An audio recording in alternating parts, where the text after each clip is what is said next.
Good morning, and good morning, happy people. This is the day that the Lord has made, and we all should be glad about it. Hey, let me tell y'all, it's been a marvelous week. Man, it rained its butt off. It rained its butt off last night. Our power went out. Baby said, baby, cook our food. We was having chicken sandwiches, and babe was like, babe, drop the chicken. Because the little grease had been going for a minute, but lucky for us, it was hot enough that, hey, we was able to get that food cooked. It was wild. It was wilding out last night, but we had to thank God for the rain. Thank him for the sunshine. Thank him for the heartache. Thank him for the pain. Thank him for everything that he takes us through out here in this life. Yo, I'm telling you, yesterday I was sitting there at my desk in between phone calls. And I was like, I was just praying. And babe was on the phone and she was talking. And I was praying. And God said, in this phase of your life, you're going on a journey. And I had people traveling with you in this journey so you can get to your promised land. He was like, but now that it's time to cross over into the promised land, he was like, they can't cross over. I was like, what? He's like, they can't cross over into the promised land with you because they weren't for you. I'm going to say that again for all those people in the back that ain't hear that shit clearly. As I was traveling on this journey to get to my promised land, there was people that was on the journey with me. Yeah, girl, blah, blah, blah, and all of this and all of that. But now it's time to cross into the promised land. They can't come over. They can't get into the promised land with me because they was not meant for me. See, what the enemy meant for good, God turned that around. God turned that around. He was like, they can't go into the promised land. They're not for you. And that reminds me of when Moses was taking the people on a journey. Moses did not cross over into the promised land because he lost sight of what God had for him. So God had to have Aaron take the people over into the promised land. And that's how it is out here. People will pretend that they for you and be against you all of the time.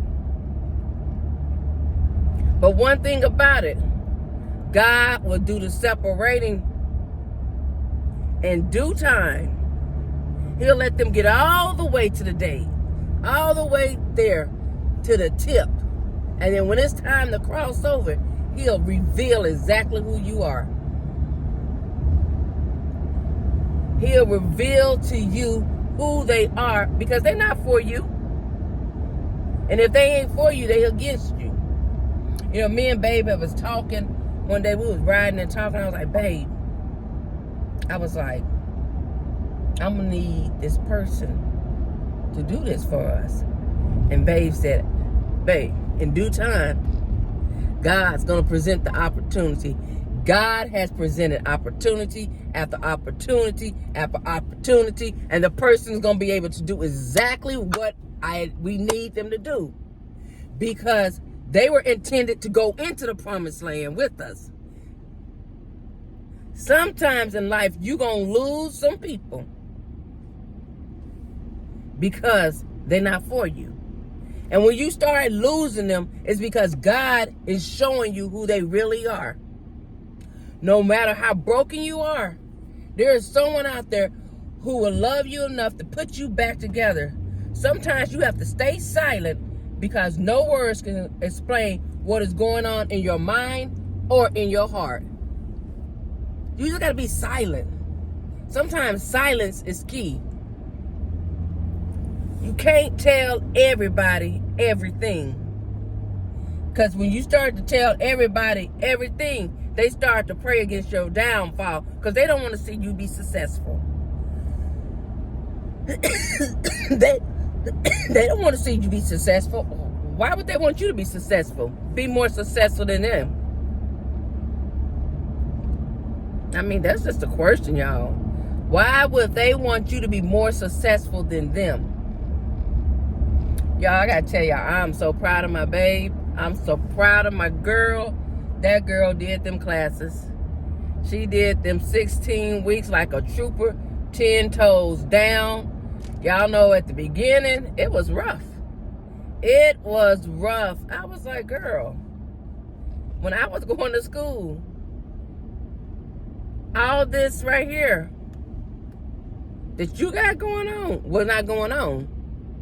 I was like, no, sister, you got to make time for family, work, and education. You got to have a balance. You can't be stuck in that book 24/7. But let me tell you, my girl has done it. She's finished her classes. Congratulations, congratulations, congratulations to my babe, because she worked hard for that. She did it. No matter what we was going through during that course of time, that girl stayed on that. Because guess what? I stepped up. I made sure everything was good. Just like when I was going to school, she stepped up to make sure everything was good. I stepped up. I made sure everything was good. Hey, sometimes that's how it works. When it's the other person's time to get what they need to get done, you got to back up a little bit, give them that little space, give them that little opportunity so they can get to where they want to get, where they need to get to. That's all I'm saying. You got to have a partner, somebody, your ace coon, that's going to ride or die for you. And baby, it was stressful at first. I was like, oh my God. Oh my God. But I'm glad she got through it. I'm glad she got through it. It was definitely a learning experience for both of us. And now that, we've gotten through our classes, I said, girl, guess what? We both did this year. We graduated with different degrees. That right there is enough to be like, thank you, Lord. I did this. At the age that I am, I accomplished another goal in life.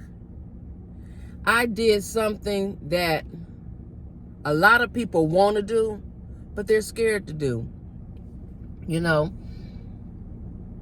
It's like, okay, if I don't take that step to become successful, nobody else is going to help me.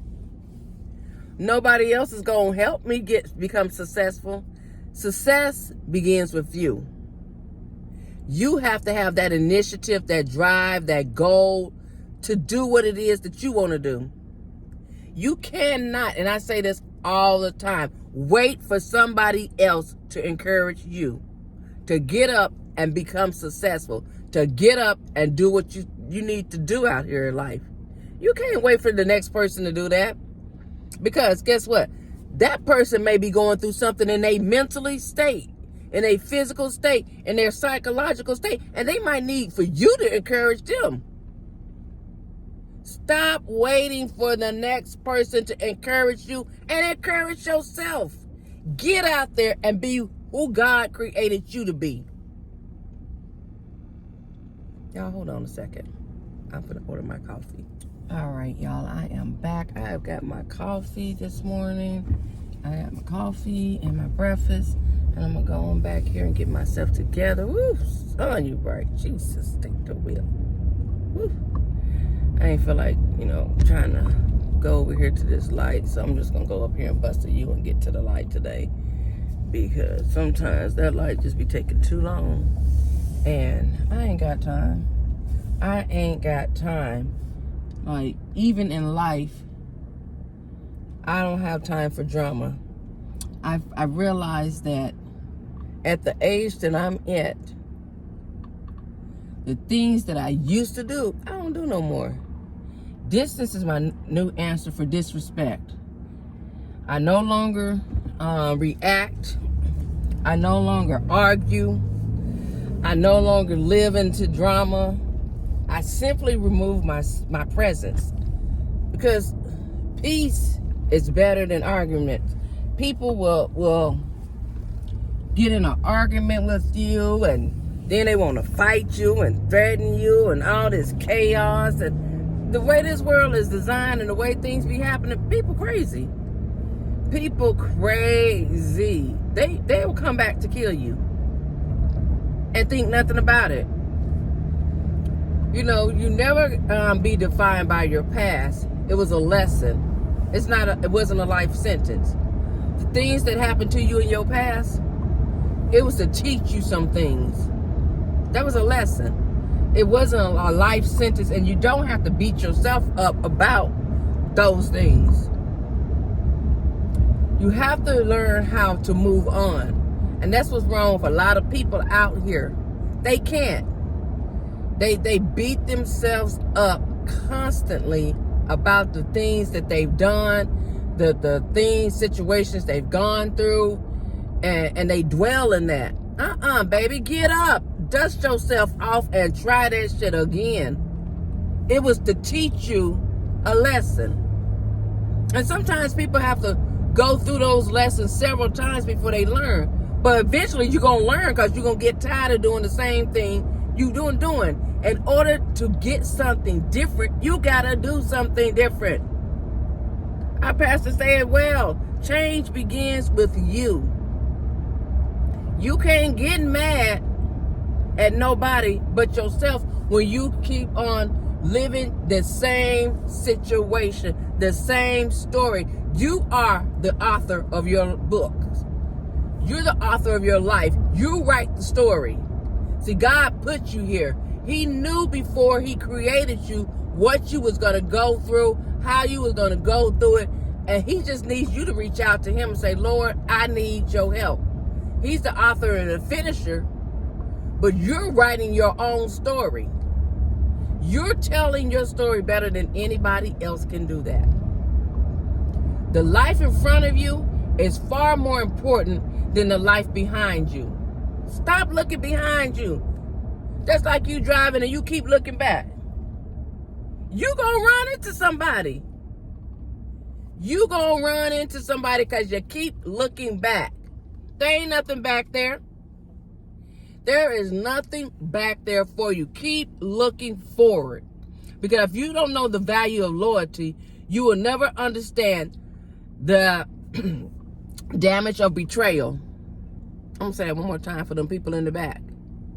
If you don't know the value of loyalty, you will never know the damage of betrayal. When you got a loyal person, somebody that is loyal, that is going to be there,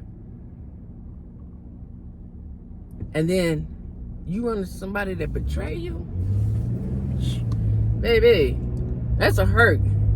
That's a hurt. You be like, damn, Tito, why you do this? And they looking at you like, all you got to do to make the situation better. Because it's not my fault, but I just need you to apologize. To who? For what? The fuck I will. Because if you betrayed me, what the fuck I'm apologizing for? Loyalty is everything. Loyalty is key. And you have to be able to decipher the loyal and the unloyal. That is a lesson, not a life sentence. When you find out that people are not loyal to you, that's a lesson for you to move on. That ain't no life sentence to keep dwelling in it, to keep sitting there. Why is this hurting me? The hell with you. That ain't hurting me. It's hurting you. Move on. Situations can be changed and people can be replaced. And that's how it is out here in life. People don't understand. You hold the key to who you allow in your life.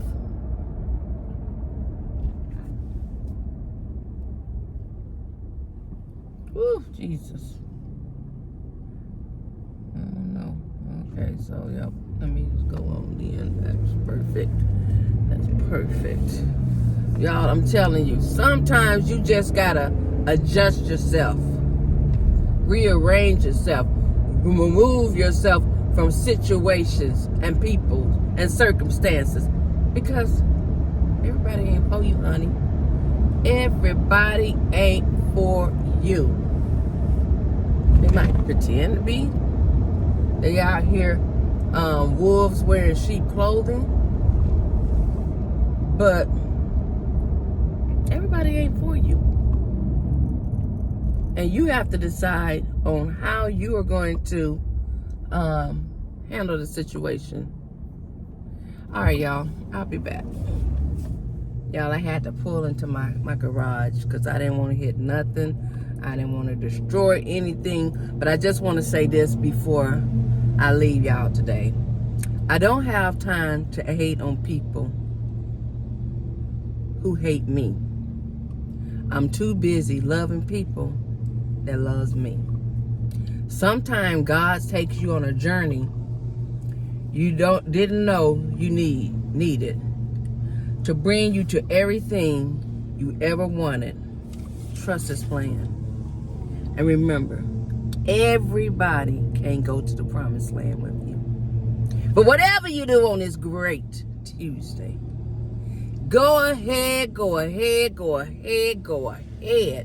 Hit that like, comment, and subscribe. Tell your mama, your daddy, your sisters, your brothers. Tell everybody that you know. It's the Reese and Fany Empire, baby. Let's go. Woo, woo. All right, y'all. Bye.